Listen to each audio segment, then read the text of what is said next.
Welcome back to Major Intonio's presentation of My Autobiography by Benito Mussolini. Chapter 11, New Paths.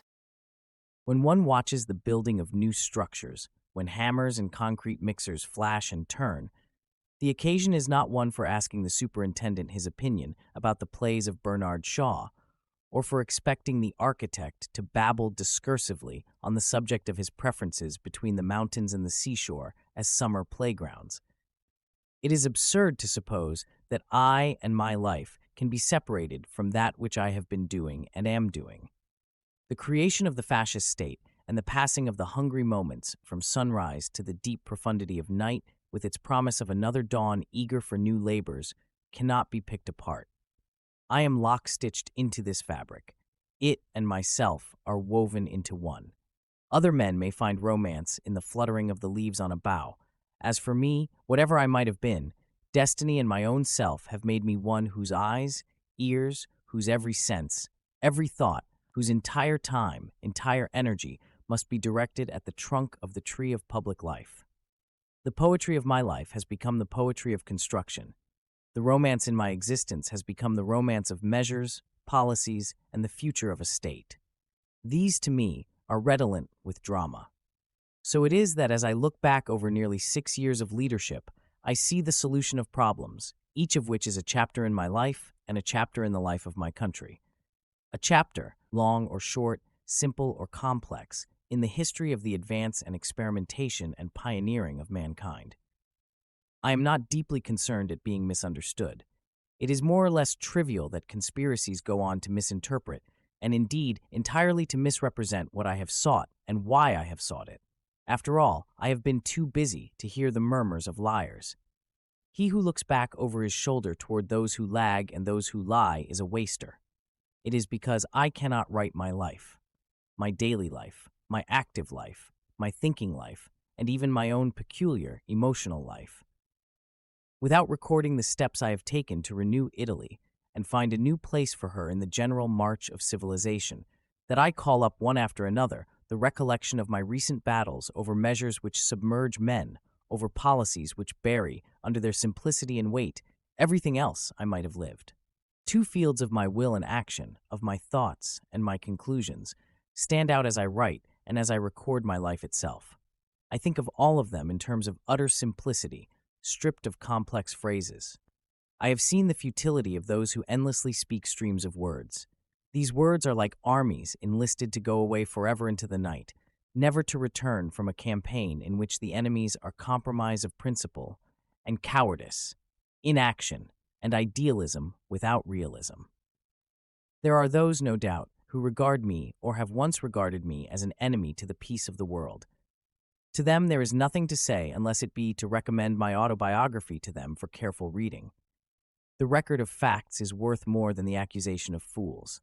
From the first, I wanted to renovate from bottom to top the foreign policy of Italy. Let it be remembered that I was fully conscious always of the history and the economic and spiritual possibilities of my country in its relation to the world. Such a renovation, such a remaking of policy, was absolutely new for us. It was destined to meet serious preconceptions and misconceptions before it would be clearly understood and appreciated, not only by Italians, but by those responsible for the foreign policies of various nations. I was fully aware that a new spirit, one of new austerity and dignity, imposed by me to govern every large and small action of my ministry, might create the impression that I wanted to fight to a finish old international political tradition, organization, and existing alliances and the status quo. What an error! To inaugurate a firm stand does not mean to revolutionize the course of international dealings.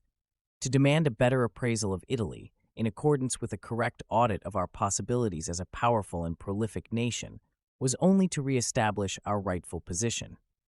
My problem was to open the eyes of the responsible elements in the various European governments and chanceries. They had gone on rather blindly, considering Italy to be in its unstable position after the war. To open these eyes, sometimes with vigorous calls for attention, was not always easy. I spent months and years in bringing about a realization abroad that Italy's foreign policy had no tricks in it. It was always straightforward and swerved not. It was always vigilant. It was based on an accurate appraisal of facts, squarely faced, and it demanded equally that others should face facts. This understanding has contributed, naturally, to bringing Italy higher on the horizon of the world's eternal dawn of new events. A speech on foreign policy, delivered by me in the Italian Senate in the spring of 1928, reviewed our entire national and international situation and the part that Italy has played in the many little or great events of world life. It set forth a clear review of my work. It summarized the concrete success won by my ministry. It brought out that we had correctly insisted upon new appraisals of Italy's part in the world. But before this concrete and tangible result was reached, let no one believe that the steps were light and easy. I knew well enough how many would look toward Rome with suspicion, as if it were an irresponsible center of disturbance. Enemies of our country and of fascism tried in every way in their power to strengthen, by bad faith, by twisted interpretations, and by false news, all the errors in foreign judgments of what I was trying to do. But truth usually comes along behind any simple, clear policy and overcomes the obliquity, the conventional mentality, the spirit of opportunism, and the lie-barking of the yesterdays.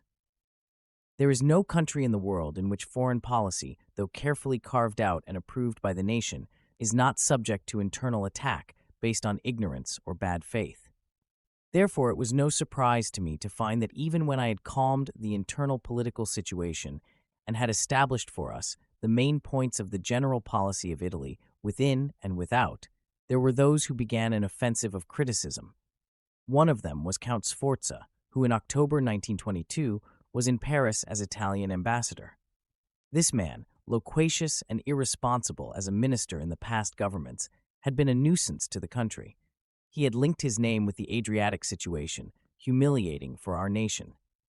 This former minister, an amateur in everything that concerned any perplexity of foreign policy, showed himself so vain that he could not sense the delicacy of his position in Paris.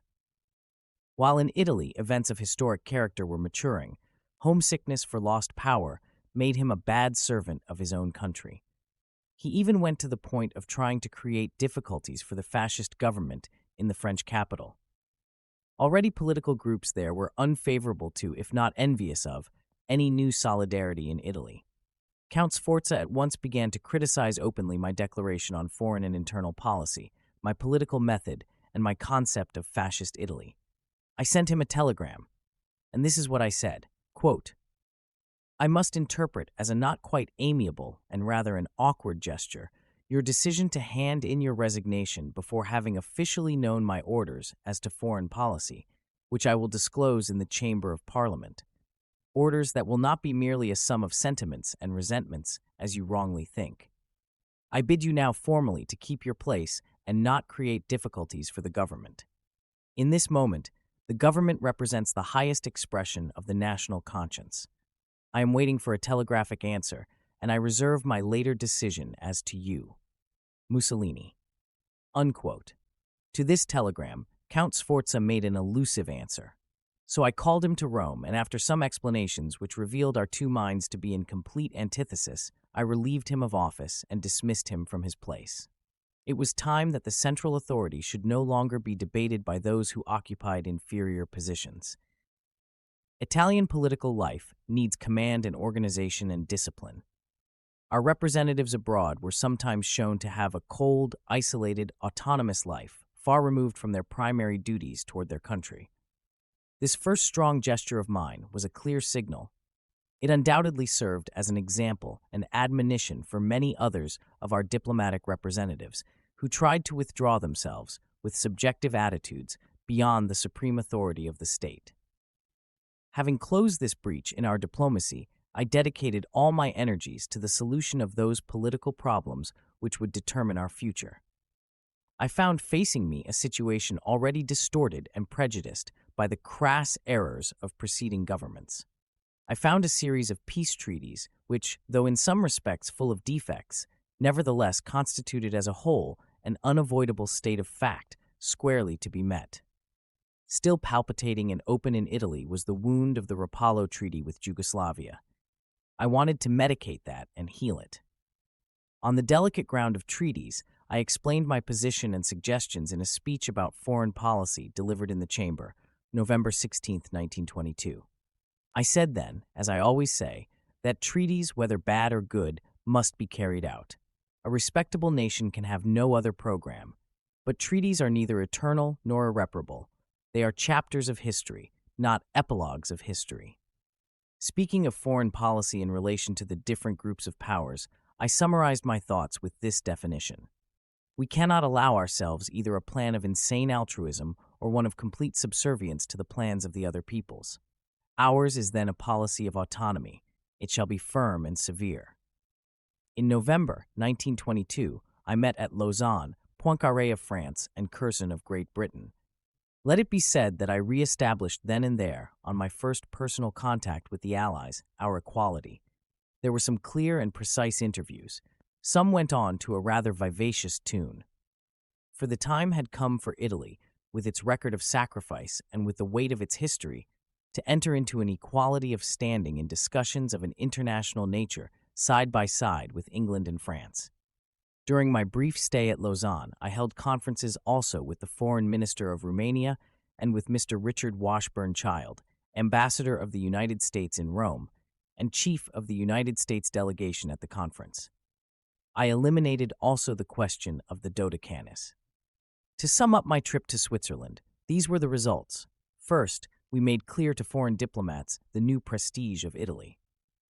Second, we gave examples of our new style in foreign policy at the moment of initiating a direct contact between myself and responsible diplomats of the world. In December of that year, I made other important declarations to the Council of the Ministers about our foreign affairs. I examined again the Treaty of Rapallo.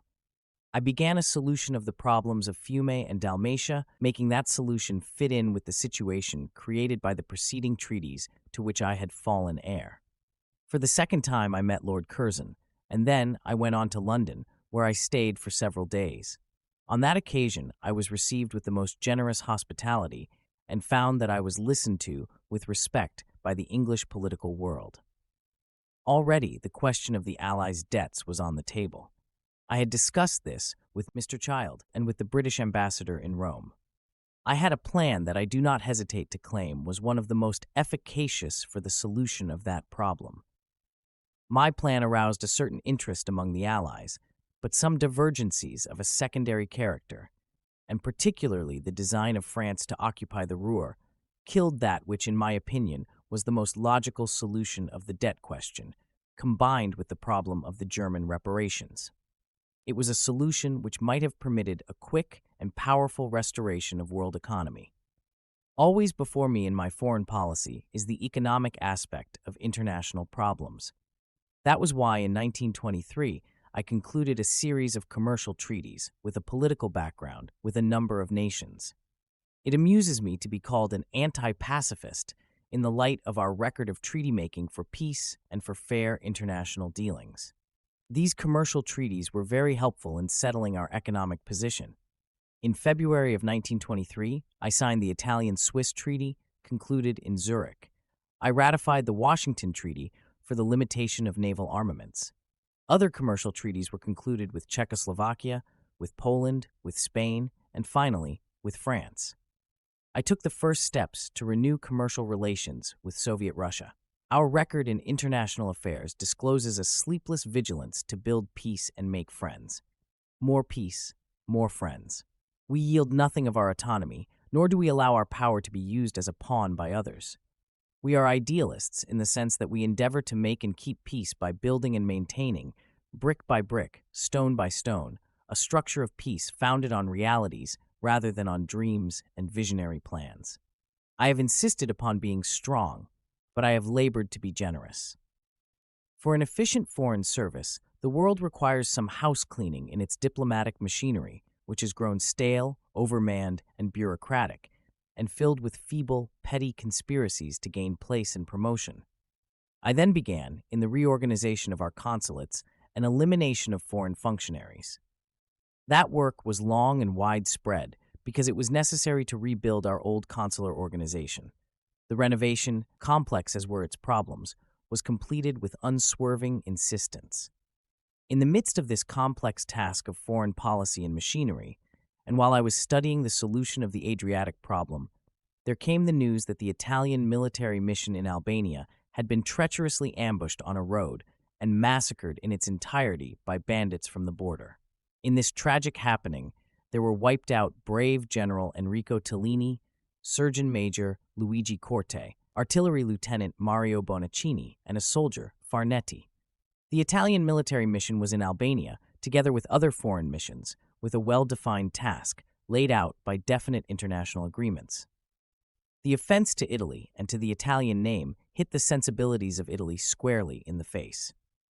History furnishes other examples of such outrages and points to accepted standards. I made myself the interpreter of the righteous wrath of Italians everywhere. I at once sent an ultimatum to Greece. I demanded an apology. I demanded payment of 50 million lire as indemnity. Greece turned to us a deaf ear. Pretexts and excuses met my request. There was an attempt by Greece to find allies to aid her to slide away from my demands. I would not play that base game. Without hesitation, I sent units of our naval squadron to the Greek island of Corfu. There, the Italian Marines landed. At the same time, I sent a note to the powers. The League of Nations declared itself incompetent to judge and solve the incident. I continued the occupation of Corfu, declaring clearly that Italy would withdraw from the League if we could not obtain there a satisfactory attitude. This was not a mere matter of insult by words. It concerned the lives of Italian officers and soldiers. It was impossible to believe that I could allow this tragic page to be turned over with nothing more than some bureaucratic gesture. There has been so much misrepresentation and nonsense as to this outrage and the settlement of our demands that I may do well to state the simple facts, which any schoolchild can understand and digest. The case, when brought for judgment to the Conference of the Ambassadors, received, as was to be expected, a verdict favorable to the Italian position. Greece gave me all the satisfaction that I had asked. The indemnity was paid. I offered 10 millions of this indemnity to the Greek refugees. Thereafter, having obtained full satisfaction, I recalled the squadron from Corfu. The book was closed, but that month was indeed one of tragic happenings. The new fascist style of foreign policy had satisfied the sensibility of all the Italians, but I admit that it had hurt the feelings of many foreign elements which saw in my foreign policy something out of the ordinary, disturbing to many, and preventing plans opposed to the rights of Italy. I allowed nothing to deflect me. I made important declarations to the Senate both as to the Greek incident and on the question of Fiume. I said then that the most painful inheritance of our foreign policy was Fiume, but that nevertheless I was treating with Yugoslavia to solve, with the slightest possible damage, the very grave Adriatic situation inherited as a consequence of the Treaty of Rapallo. The Senate approved my policies and my acts. In January 1924, I was able at last to conclude with Pasic, the great Serb statesman, and with Ninčić, the Yugoslav minister, a new treaty between Italy and our neighbor. As a consequence of this treaty, Fiume became Italian. Other moves, continued in 1925, brought to signature the Nettuno Conventions, which regulated all the relations of good neighborliness between the two states. It remains for Yugoslavia to ratify. At the end of all this diplomatic work on a wide field, we definitely lost Dalmatia. We lost cities sacred to Italy by the history and the very soul of the populations which live in them. These had been assured us by the Pact of London. No better settlement was possible than the one that I, with the goodwill and the eagerness that I and Pasic and Ninčić put into the negotiations, was able to draw up. Though there is yet no Yugoslavian ratification of the Nettuno Conventions, our borders are well guarded and sure. Yugoslavia may show its goodwill. In any case, we now can look calmly into the eyes of our troubled neighbor. The foreign program in 1924 obtained in the Senate 315 favorable votes against 6, with 26 absent. In December of that same year, I had an interview with Chamberlain, new foreign minister of the British Empire. In the many events of international character, I have always found him a friend of Italy and of Italians. In 1925, I had to undergo a lively struggle with the government of Afghanistan. In the capital of that distant country, one of our countrymen, an engineer, Piperno, who had gone there to work and study, had been slain as a consequence of some events of internal character. The Afghan government refused to pay an indemnity to the family of Piperno. I had to send something of a demand. Though it was a definite claim for satisfaction, I did not close the door on the resumption of good friendship with the distant state. And indeed, the King of Afghanistan later had in Rome the warmest and most sympathetic of receptions. The clouds come and pass away, and new clouds come into our skies. A new cloud showed in the anti-Italian propaganda laid down by Germans in the region of our eastern border. In February 1926, when the fascist policy had made its justice, its weight and strength felt in the mixed population zone of the High Adige, I had to speak clearly as to the problem of our relations with those Germans behind the Brenner Pass. I made 2 straight-from-the-shoulder speeches that shook many a timid and self-conscious plotter or sentimentalist. These are not practiced in the habits of a school of courage and strength. I dismissed on that occasion another ambassador, Bosdari, who, at the center of an event as significant as was this, one concerning deeply the relations between the Italian and the German people, was not able to behave as we might expect an ambassador of a power like Italy to behave. The frank speech that I made on that occasion, it was cut from the same cloth as that I used in similar circumstances against the policy of Seipel, Premier of Austria, undoubtedly cleared our relations with the German population behind the borders. This question of the High Adige, however, was framed in a wide vision of our relations with all other states. It was just at that time that I had a series of important interviews with the Bulgarian, Polish, Greek, Turkish, and Romanian foreign ministers. Thanks then to this intense political rhythm, Rome became every day more and more a center of attraction for important political activities and political exchange. The loyal character of my foreign policy, followed and appreciated by all Italians, has given Italy more consideration from other nations. A loyal policy is the one which scores the greatest success. Ambiguities and vagueness are not in my temperament, and consequently they are strangers to any policy of mine. I feel that I can speak with firmness and dignity because I have behind me a people who, having fulfilled their duties, now have sacred rights to defend and for which to demand respect. I have sent forth messages of brotherhood and faith to the Italians who live beyond our borders. I did not give them the name of emigrants, because in the past this word has had a humiliating meaning, and it seemed in some way to imply an inferior category of men and women. I have been able, I am glad to say, to protect my countrymen without wounding the susceptibilities of other peoples. This protection is founded on international law and on good sense in all exchanges between nations.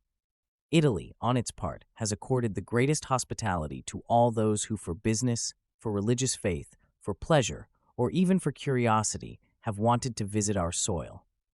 I have taught Italians to show appropriate respect for foreign representatives in our country.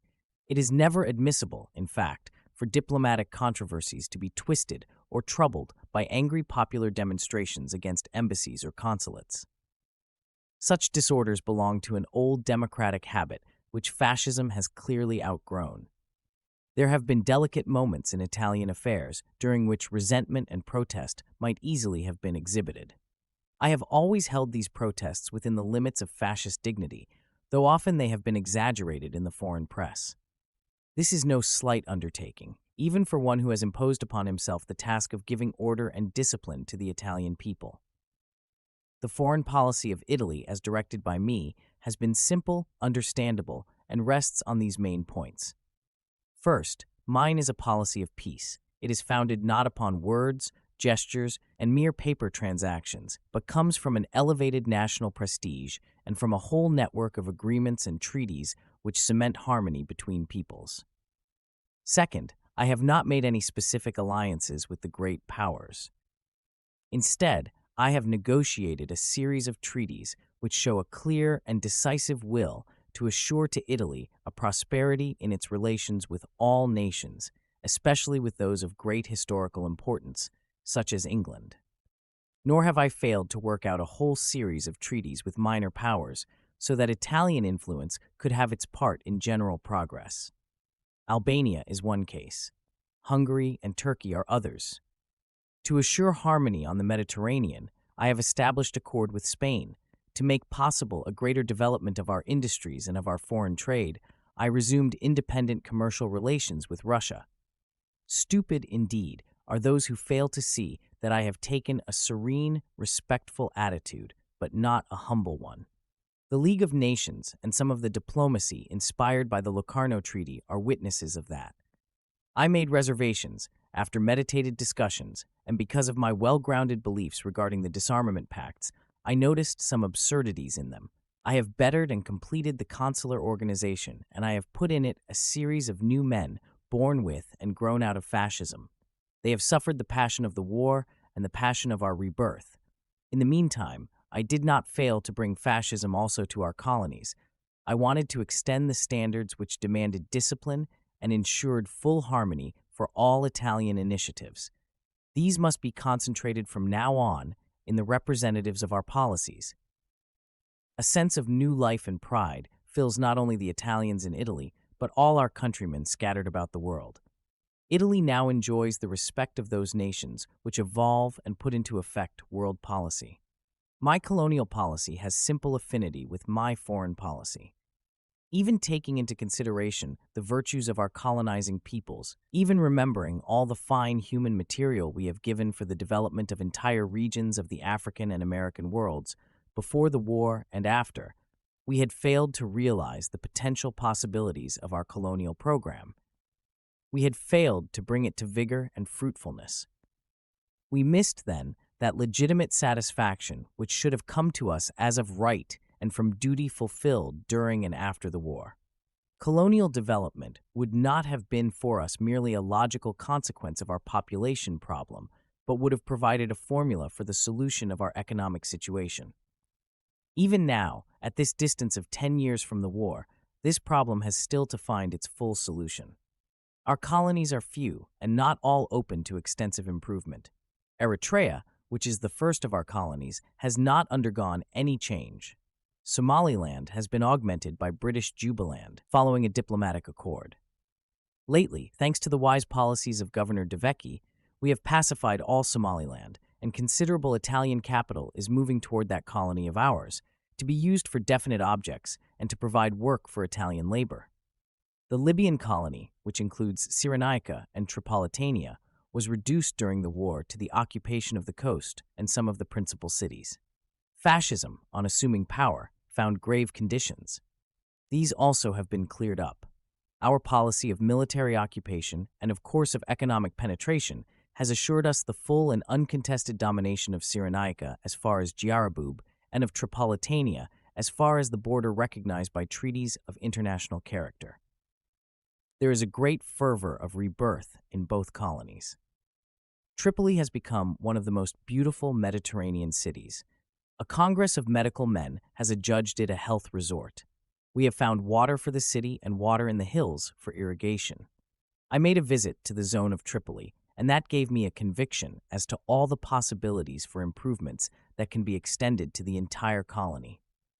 There are zones in Garion which can compete in production and fertility with the better zones of southern Italy. The same can be said about the high plain of Cyrenaica.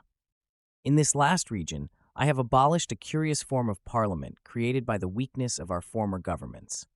Now the governors enjoy complete influence and complete responsibility for the welfare of nations and Italians. These regions are pacified. Immigration continues to go there. Capital goes. Laborers go. These two colonies alone cannot solve our population problem. Mark this well.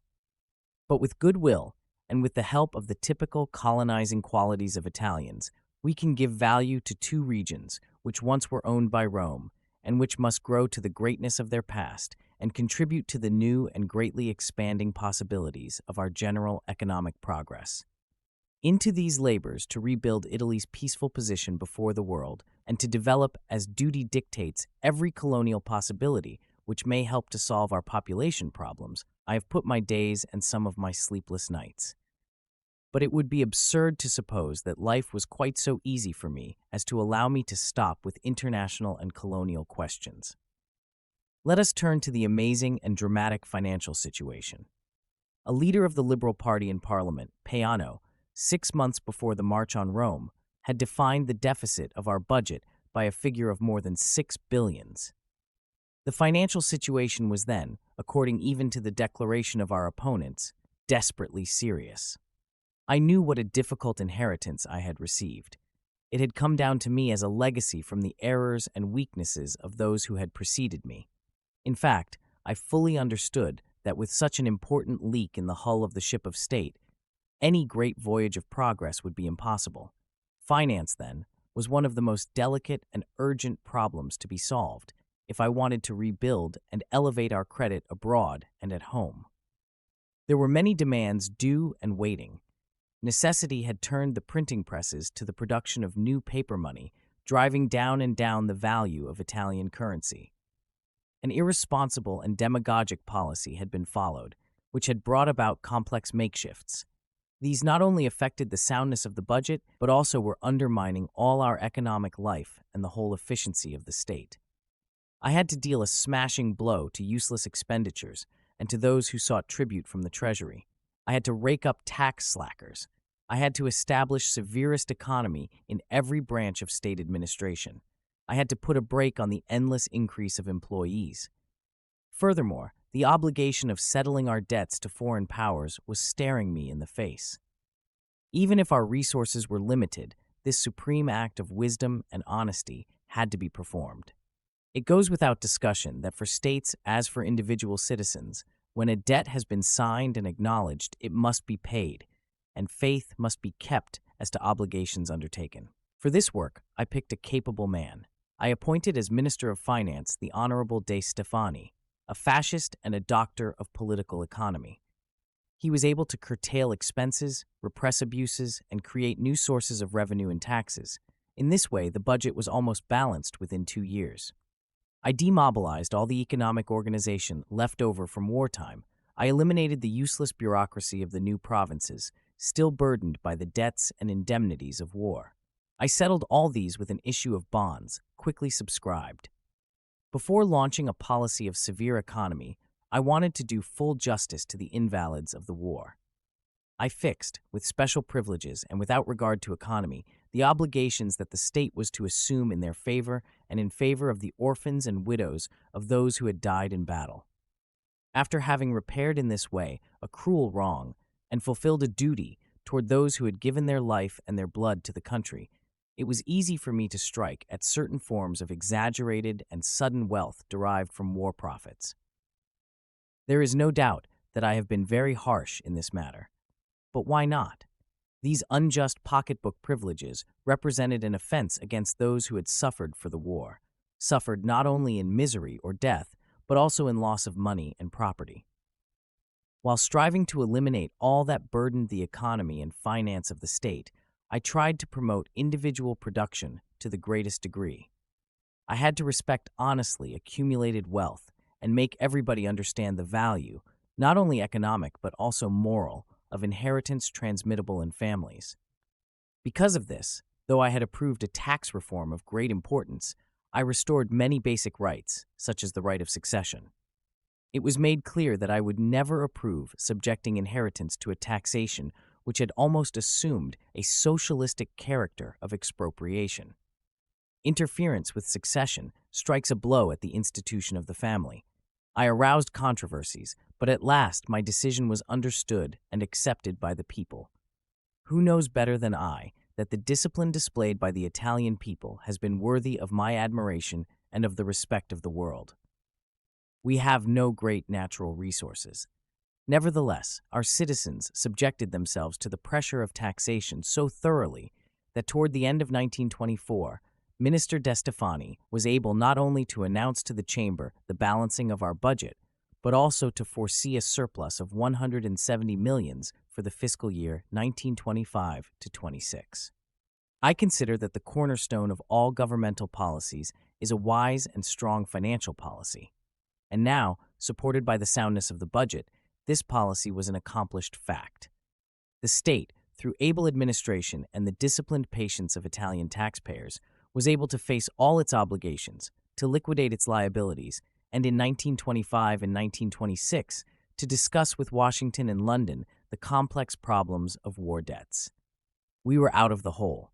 We did not stop with the central government. The state, now self-assured, with its finances reordered, was able, by the strength of its example, to give precise rules for the restoration of the finances of the self-governing units in communes and provinces. But even that was not enough. We had to review the financial situation of many a corporation and industry. Generally, this included all those industries which were quoted on the stock exchange. By one of those phenomena of national and international speculations, which are not infrequent in modern life, many of our industrial stocks and even government bonds had risen to figures which were hyperbolical and inconceivable if one considered the relation that should exist between the value of our lira and its purchasing power in regard to gold. Even in Italy, a wise and honest country, in which excessive speculation was never rampant, and in which the stock exchange was never the object of excessive and unchecked interest from any class of citizens, there arose a madness for stock exchange gambling. Many people naturally lost their heads. They shattered patrimonies, caused scandals, provoked bankruptcies. But this was not sufficient to stop the sudden craze for speculation. The Minister of Finance then decided to take steps to watch and to limit the activities of the exchanges. It was necessary to take really serious measures, which of course would run counter to old and rooted business traditions. Perhaps they were too sudden and too unexpected. They provoked in the middle and financial class an opposition which created a disturbance in all markets. I was following the course of these events. This sudden opposition, created by economic and not by political causes, might, as was shown afterward, become a real danger, but it gave me a very important field for experience and observations. I brought a counteroffensive and tamed those who made the attacks. A more rational policy was instituted, but we conceded nothing to the speculators. After a while, De Stefani resigned. Volpi succeeded him.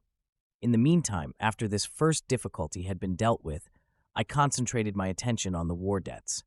After settling the state budget and balancing it, I knew that I had come to the task of making an agreement with the United States of America and with England on the reduction of our war debt. I sent a delegation to Washington. The leaders were Count Volpi and the Undersecretary of Foreign Affairs, Grandi. I feel that the negotiations were carried on with great ability. We arrived, I believe, at an agreement that satisfied the American public and safeguarded the interests of Italy. On January 27, 1926, by an analogous agreement, with slight modifications due to the different relations that existed between us and England, we were able to settle also our English debts. America and England ratified the agreements, and so did we, with pride, because it is our constant, firm rule in all our private or public affairs to keep faith with our given word and to pay to our full ability the last cent we owe, without wailing or complaint. Then came a gesture of spontaneous national patriotism. Our people, by public subscription and without the help of the state, paid the first installment due the government of the United States.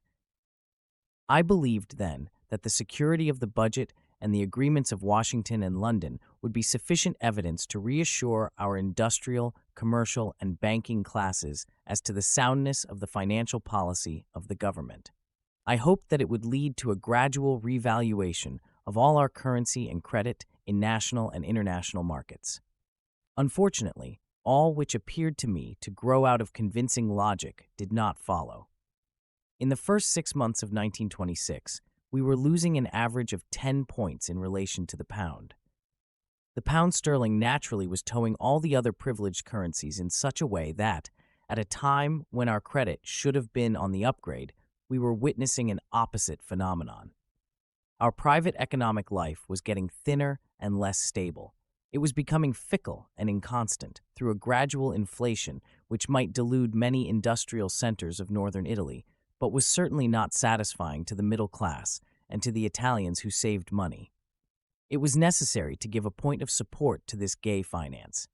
It was inconceivable that an orderly, quiet, disciplined state, which had no public agitation as a liability and which worked with tenacity, faith, and pride, should abandon these wholesome forces and assets to the mercy of shark speculators and parasites, eager to enrich themselves on the depreciation of the lira, ready to accept willingly or even to quicken a general bankruptcy so as not to be obliged to settle their private debts or to face their obligations toward depositors in their banks.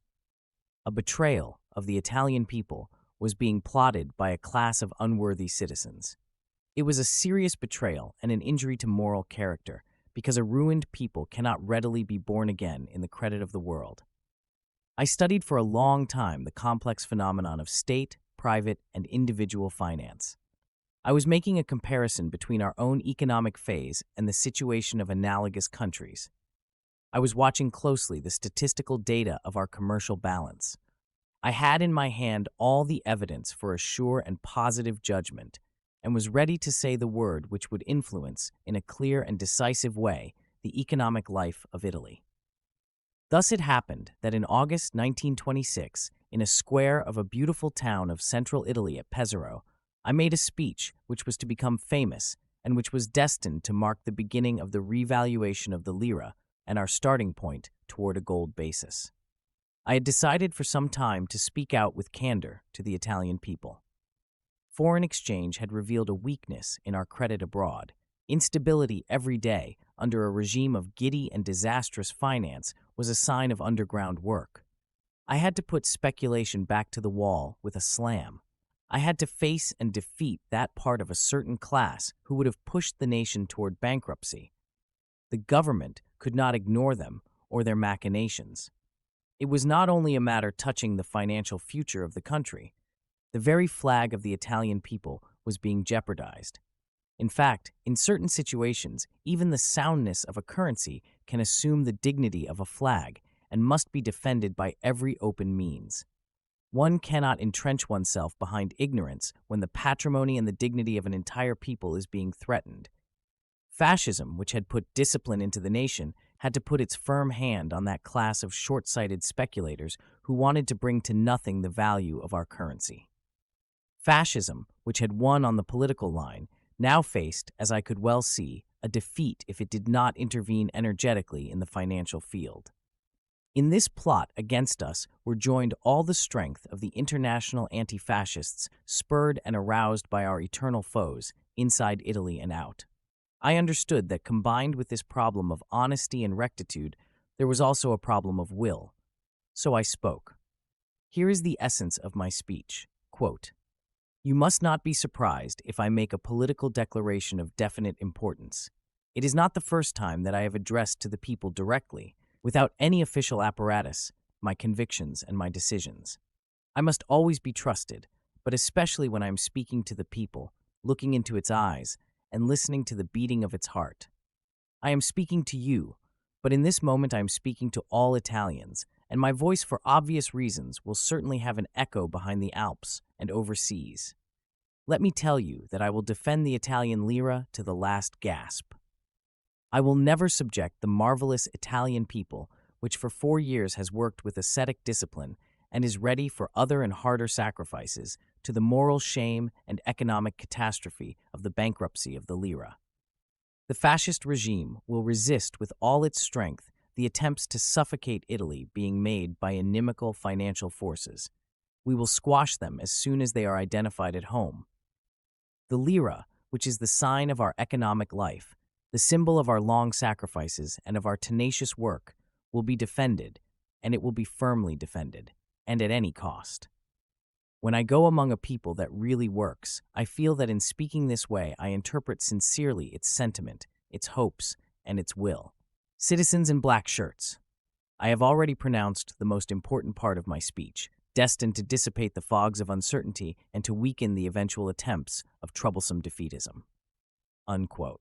My sentences were like whiplashes for all the speculators hidden in the bourses. The great financial institutions understood that it was not possible to adopt independent policies without having to reckon with the government. Speculators perceived that they had fallen into a trap. On the other hand, I did not want to confine myself to words. In the Council of the Ministers on September 1st, I adopted measures which were to guarantee my financial policies. These measures can be summed up: transfer of the Morgan loan of $90 million to the Bank of Italy, regularization of the accounts between the state and the Bank of Italy, reduction of 2,500,000,000 of the circulation on account of the state, liquidation of the autonomistic section of the Consorzio Valori. To all this was to be added a broad simplification of taxation, with abolition of certain taxes and a new form of protection for thrift and for banking activities. In November, I floated a loan that I called the Littorio. It was intended to facilitate cash operations and to give some elasticity to the budget. Since there was a very heavy floating debt represented by treasury bonds, I decided upon redemption of these bonds and their inscription in the great book of the public debt. These provisions had without doubt a harsh character. They were full of sacrifice. But when the moment and its discomfort had passed, we were able to start on a policy of wise severity. Our lira began to climb gradually on the markets of London and Washington, and our credit rose again in every part of the world. To be sure, the passage from a giddy to an austere finance which I had inaugurated with the Pissarro speech was not without its difficulties. Failures and heavy losses were brought about. Business deals begun while the lira was at 130 to the pound were closed with the lira at 90. All this brought with it unavoidable losses which hit hardest those who were the least strong and resistant financially. The difficulties in returning to a position of financial dignity and austerity were notable. Reconstruction was as difficult as inflation had been easy. We had to reduce the budget and state bonds to their simplest expression. We had to start a policy of demobilization of our debts to be able to know our complex financial burden and to determine exactly the interest that had to be paid every year. But the situation has been cleared and bettered. In order to have a sounder, readier, more agile organization, I had decided on the unification of all the institutions issuing paper money. Only the Bank of Italy has the power to issue paper money. The Bank of Naples and the Bank of Sicily returned to their original functions of guardians and stimulators of the agricultural economic life of southern Italy. When, after a year of notable difficulties, the financial situation of the budget and of Italian economy had been cleared, I was able to address myself, in 1927, to the new gold basis of the lira on concrete foundations. In December 1927, at a meeting of the Council of Ministers, I was able to announce to the Italian people that the lira was back on a gold basis, on a ratio which technicians and profound experts in financial questions have judged sound. I felt the pride of a victor. I had not only led the black shirts and political forces, but I had solved a complex and difficult problem of national finance, such a problem as sometimes withdraws itself beyond the will and the influence of any political man and becomes subjected to the tyranny and mechanism of mere material relations under the influence of various and infinite factors. Only a profound knowledge of the economic life and structure of a people can reach, in such an insidious field, conclusions which will be able to satisfy the great majority. Today we have a balanced budget. Self-ruling units, the provinces and the communes, have balanced their budgets too.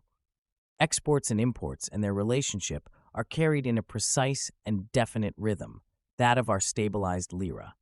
Through solidity and certainty, Fascist Italy is creating a new Italian regime, while the necessary complement of our general policy and the essence of our state organization is being supplied by a new corporative system. This concludes today's reading of my autobiography, by Benito Mussolini. Join us also the day after tomorrow for the subsequent part. Subscribe to Major Intonio's channel. Thank you for listening, and so long.